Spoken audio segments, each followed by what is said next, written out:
ಕರ್ನಾಟಕದ 36,000 ಮುಜರಾಯಿ ದೇವಾಲಯಗಳನ್ನು ಪ್ಲಾಸ್ಟಿಕ್ ಮುಕ್ತಗೊಳಿಸುವ ಅಭಿಯಾನಕ್ಕೆ ಚಾಲನೆ ದೊರಕಿದೆ.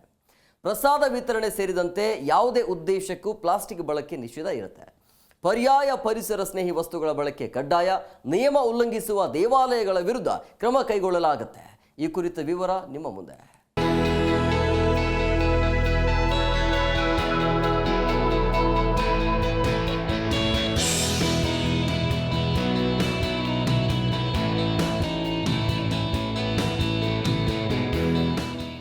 ರಾಜ್ಯದ 36,000 ದೇಗುಲಗಳಲ್ಲಿ ಪ್ಲಾಸ್ಟಿಕ್ ಬಳಕೆ ನಿಷೇಧ. ಮುಜರಾಯಿ ಇಲಾಖೆ ಮಹತ್ವದ ಹೆಜ್ಜೆ. ಪರಿಸರ ಸಂರಕ್ಷಣೆ ಮತ್ತು ಸ್ವಚ್ಛತೆಯನ್ನ ಉತ್ತೇಜಿಸುವ ನಿಟ್ಟಿನಲ್ಲಿ ಕರ್ನಾಟಕ ರಾಜ್ಯ ಸರ್ಕಾರ ಮಹತ್ವದ ನಿರ್ಧಾರ ಕೈಗೊಂಡಿದೆ. ರಾಜ್ಯದ ಒಟ್ಟು 36,000 ಮುಜರಾಯಿ ಇಲಾಖೆಯ ವ್ಯಾಪ್ತಿಯಲ್ಲಿ ಬರುವ ದೇವಾಲಯಗಳನ್ನು ಪ್ಲಾಸ್ಟಿಕ್ ಮುಕ್ತವನ್ನಾಗಿ ಮಾಡಲು ಅಭಿಯಾನವನ್ನ ಪ್ರಾರಂಭಿಸಲಾಗಿದೆ. ರಾಜ್ಯದ ದೇವಾಲಯದಲ್ಲಿ ಪ್ರಸಾದ ವಿತರಣೆಗೆ ಅಥವಾ ಯಾವುದೇ ಉದ್ದೇಶಕ್ಕಾಗಿ ಪ್ಲಾಸ್ಟಿಕ್ ವಸ್ತುಗಳನ್ನು ಬಳಸುವಂತಿಲ್ಲ. ಆಗಸ್ಟ್ 15ರಿಂದಲೇ ಪ್ಲಾಸ್ಟಿಕ್ ನಿಷೇಧವನ್ನ ಜಾರಿಗೆ ತರಲಾಗಿದ್ದು, ಅಧಿಕೃತವಾಗಿ ಈ ಅಭಿಯಾನಕ್ಕೆ ಚಾಲನೆ ನೀಡಲಾಗಿದೆ. ಧಾರ್ಮಿಕ ದತ್ತಿ ಇಲಾಖೆಯ ನೇತೃತ್ವದಲ್ಲಿ ಬಸವನಗುಡಿಯ ದೊಡ್ಡ ಗಣಪತಿ ದೇವಾಲಯದಲ್ಲಿ ನಡೆದ ಜಾಗೃತಿ ಕಾರ್ಯಕ್ರಮದಲ್ಲಿ ಸಾರಿಗೆ ಮತ್ತು ಮುಜರಾಯಿ ಸಚಿವ ರಾಮಲಿಂಗಾರೆಡ್ಡಿ ಅವರು ಕಾರ್ಯಕ್ರಮಕ್ಕೆ ಚಾಲನೆ ನೀಡಿದರು. ಶಾಸಕ ರವಿ ಸುಬ್ರಹ್ಮಣ್ಯ ಅವರು ಉಪಸ್ಥಿತರಿದ್ದರು. ಆಗಸ್ಟ್ 15ರಿಂದ ಪ್ಲಾಸ್ಟಿಕ್ ಬಳಕೆ ಮಾಡಬಾರದು ಅಂತ 2 ತಿಂಗಳ ಮುಂಚೆನೇ ನಾವು ತೀರ್ಮಾನ ತಗೊಂಡ್ವಿ. ಇವತ್ತು ಸಾಂಕೇತಿಕವಾಗಿ ಇಲ್ಲೊಂದು ಸಣ್ಣ ಕಾರ್ಯಕ್ರಮ ಮಾಡಿದ್ದೀವಿ.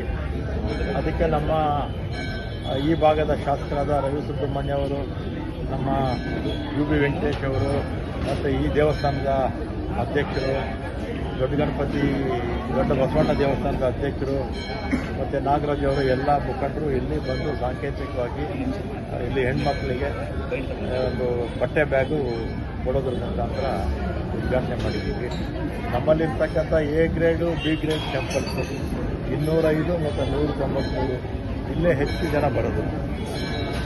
ಇಂಥ ಕಡೆ ಪ್ಲಾಸ್ಟಿಕ್ ಬಳಕೆ ಮಾಡಬಾರ್ದು ಅಂತ ಸೂಚನೆ ಕೊಟ್ಟಿದ್ದೀವಿ. ನಾವು ನಮ್ಮ ಎಲ್ಲ ಯುವಗಳಿಗೆ ನಮ್ಮ ಕಮಿಷನರು ಖುದ್ದಾಗಿ ಎಲ್ಲ ಮಾತಾಡಿದ್ದಾರೆ.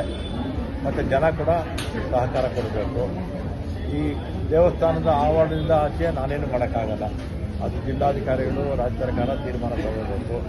2016ರಲ್ಲೇ ಪ್ಲಾಸ್ಟಿಕ್ ಬಳಕೆ ಮಾಡಬಾರ್ದು ಅಂತ ನಾವು ತೀರ್ಮಾನ ತಗೊಂಡ್ವಿ ಕ್ಯಾಬಿನೆಟ್ಟಲ್ಲಿ, ಮತ್ತು ವಿಧಾನಸಭೆಯಲ್ಲೂ ಕೂಡ ಆಯಿತು ಅನಿಸುತ್ತೆ.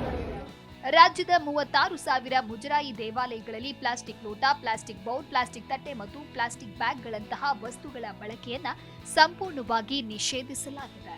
ಪ್ರಸಾದ ವಿತರಣೆಯಲ್ಲಿ ಬದಲಾವಣೆ. ಇನ್ನು ಮುಂದೆ ಪ್ರಸಾದವನ್ನ ಪ್ಲಾಸ್ಟಿಕ್ ತಟ್ಟೆ ಅಥವಾ ಲೋಟದಲ್ಲಿ ನೀಡುವಂತಿಲ್ಲ. ದೇವಾಲಯಗಳು ಪರ್ಯಾಯ ಪರಿಸರ ಸ್ನೇಹಿ ವಸ್ತುಗಳನ್ನ ಬಳಸಬೇಕಿದೆ. ಪರಿಸರ ಜಾಗೃತಿ. ಪರಿಸರ ಉಳಿಸಿ, ಪರಿಸರ ಬೆಳೆಸಿ ಎಂಬ ಧ್ಯೇಯ ವಾಕ್ಯದೊಂದಿಗೆ ಈ ಅಭಿಯಾನವನ್ನ ಪ್ರಾರಂಭಿಸಲಾಗಿದೆ. ದೇವಾಲಯಕ್ಕೆ ಭೇಟಿ ನೀಡುವ ಭಕ್ತಾದಿಗಳಲ್ಲಿ ಪ್ಲಾಸ್ಟಿಕ್ ಬಳಕೆಯ ದುಷ್ಪರಿಣಾಮಗಳ ಬಗ್ಗೆ ಅರಿವು ಮೂಡಿಸಲು ಪ್ರಯತ್ನಿಸಲಾಗುವುದು.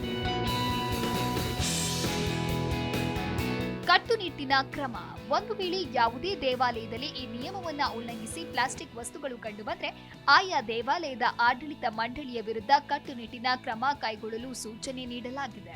ಕಾರ್ಯಕ್ರಮಕ್ಕೆ ಚಾಲನೆ ನೀಡಿದ ಬಳಿಕ ಮಾತನಾಡಿದ ಸಚಿವ ರಾಮಲಿಂಗಾರೆಡ್ಡಿ ಅವರು, ದೇವಾಲಯಗಳು ಕೇವಲ ಧಾರ್ಮಿಕ ಕೇಂದ್ರಗಳಲ್ಲ, ಅವುಗಳು ಪರಿಸರ ಸ್ವಚ್ಛತೆಯ ಸಂಕೇತವೂ ಆಗಬೇಕು.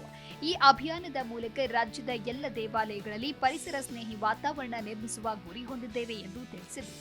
ಈ ಕ್ರಮವು ಪರಿಸರ ಸಂರಕ್ಷಣೆಗೆ ದೊಡ್ಡ ಮಟ್ಟದಲ್ಲಿ ಸಹಾಯಕವಾಗಲಿದೆ ಅಂತ ನಿರೀಕ್ಷಿಸಲಾಗಿದೆ. Desk bureau, G Kannada news.